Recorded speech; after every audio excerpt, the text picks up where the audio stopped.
So the first part is really the better me. Diba? So for this session is all about understanding that we can always upgrade. We can always elevate ourselves. No?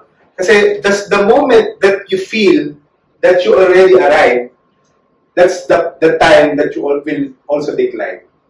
Alright? So, personally, and companies na feeling nila, they already parang reach the plateau or the pinnacle of their success.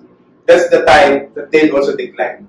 Kahit gano'n pa kagaling. So, for you guys, alam ko naman, you're hungry. Kasi mga fresh na fresh, di ba? Talagang nandun kayo sa time na talagang definitely you want to prove yourself. Di ba? And sometimes lang, syempre, we have to do it strategically. Kasi you don't want to be also mapunta sa burnout. And sometimes you cannot recover from that parang sort of trauma.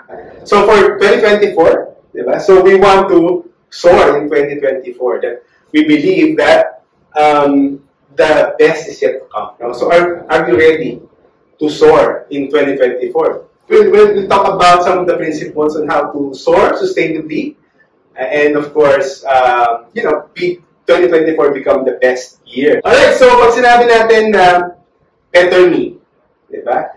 Is it your Lain na Magtalas version 2.0? Diba? So, the best project is about discovering yourself, developing yourself. This is our project. We want to have that better me. So that's my parang rally point, no, for my clients also in business and of course in our group, no, that we want to soar in 2024. All right, I'll share some principles here. SOAR, it's an acronym for this talk. No? S stands sa set goals. All right, so S means we have to set goals. All right, alam naman natin there's no magic formula or it's not something na new, diba? Laging sinasabi lagi natin nadidinig that we all have dreams, we all have ambitions, we all have ambition, but we have to manifest it by, the first is really setting goals. When you want to set goals, that means you are doing intentional things in terms of thinking about what are the most important things in your life right now. You cannot achieve everything at one time. There's always a time for everything. That's my belief. So, kailangan natin na-prioritize whatever is important to us at this moment.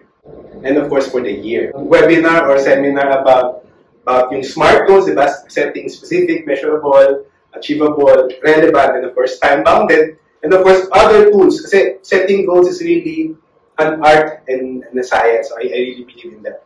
And of course, we have to, second is own your path. Meaning, to be able to be the best version of myself, I also have to take responsibility of my outcome. Of course, you see your friends. You see your colleagues. Baka sa Instagram, pa-travel, or mas gwapo yung boyfriend, or mas maganda yung bahay, mas maganda yung kotse. So, minsan, we normally compare ourselves. Diba? Tama ba? We compare ourselves to others, pwede mas matanda sa'yo, diba? So, okay lang. It's a natural tendency of human beings to see others, but yung kailangan na maintindihan, maging mindful tayo in terms of the emotional reactions that we get every time we compare ourselves. Kasi sabi nga nila,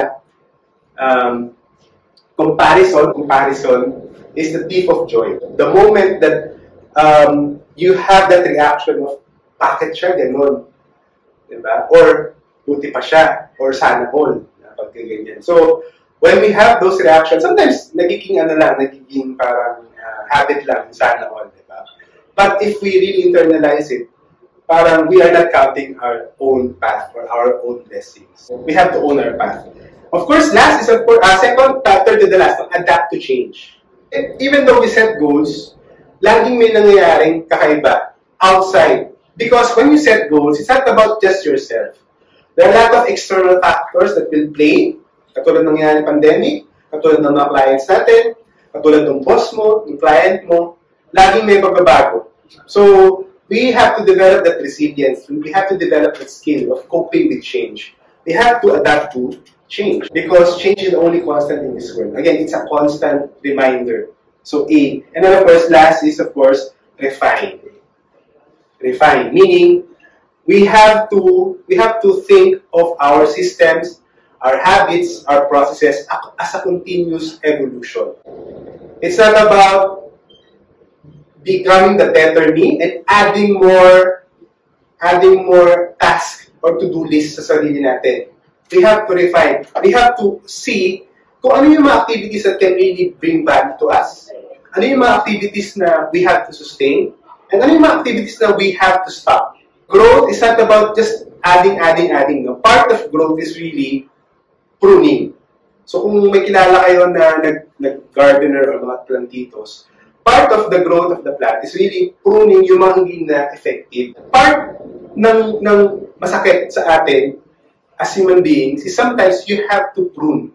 Sometimes, some people, you have to cut sometimes. Kung talagang hindi na siya, kung mga friends mo, lasenggo or ganyan, iahaya ka sa mga medyo sometimes you have to be also, minsan gusto mo na lagi mo silang kasama, pero kung hindi na sila nakakatulong sa'yo, sometimes you have to also cut yourself from that. Also have to cut sometimes in terms of our not so good habits.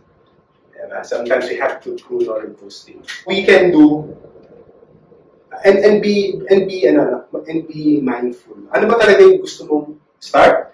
Ano yung gusto mong sustain? Ano yung gusto mong stop? So parang kahit na one lang kunyari, in your health. Ano yung gusto mong start? Ano yung gusto mong sustain? Ano yung gusto mong stop? Sa relationship. Kahit tingin-tingin lang. And talagang mag-antay ng time. Talagang sometimes you can do it one whole day or weekend. Talagang to think about ano ba talaga yung intention. Diba? So we really have to think about these things. So for now, you want to do this. Diba? So parang I'll give you 5 minutes and I leave you with this quote from Tiger Woods, former #1 and one of the most highly recognized brand. Sabi niya, no matter how good you get, you can always get better. And that's the exciting part. Alright, so thank you for this session.